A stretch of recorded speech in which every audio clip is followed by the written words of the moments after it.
എങ്ങനെ സുരേഷ് ഗോപിയായിട്ട് ഉടക്കായി പോയി? ഉടക്കൊന്നുമില്ല. ഒരുപാട് വിഷയങ്ങളാണ്. അതിങ്ങനെ എന്തെങ്കിലും തമാശയ്ക്ക് പറയും, അവന് ദേഷ്യം വരും, അവൻ എന്തെങ്കിലുമൊക്കെ പറയും, ഞാൻ എന്തെങ്കിലും അവനെ ഇളക്കാൻ വേണ്ടി പറയും. പണ്ടും പറയും, പണ്ടും നല്ല ചീത്ത പറയും. ഇപ്പൊ രാഷ്ട്രീയം എന്നൊക്കെ പറഞ്ഞ് ചില സമയത്ത് ഈയിടെ എന്നെ എന്തോ പറഞ്ഞു, പറഞ്ഞു എനിക്കതൊക്കെ തമാശയായിട്ട് അവന് ചിലപ്പോൾ ദേഷ്യം വന്ന ചീത്ത പറയും. പക്ഷെ എനിക്കതിൽ പണക്കും. ഒരു കല്യാണ സ്ഥലത്ത് കഴിഞ്ഞപ്പോൾ അങ്ങോട്ട് തിരിഞ്ഞു നിൽക്കുന്നതാണ്.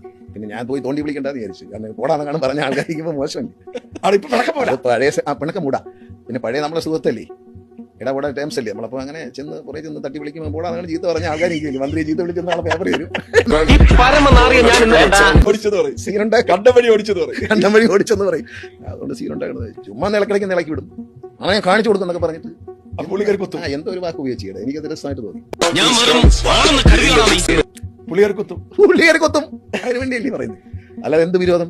രാഷ്ട്രീയമല്ലേ, രാഷ്ട്രീയം ഞാൻ വൈകിട്ട് സ്വിച്ച് അണച്ചാൽ പിന്നെ എന്ത് വിരോധം? അവനത് സീരിയസ് ആയിട്ട് എടുത്തോന്ന് എനിക്കറിയത്തില്ല.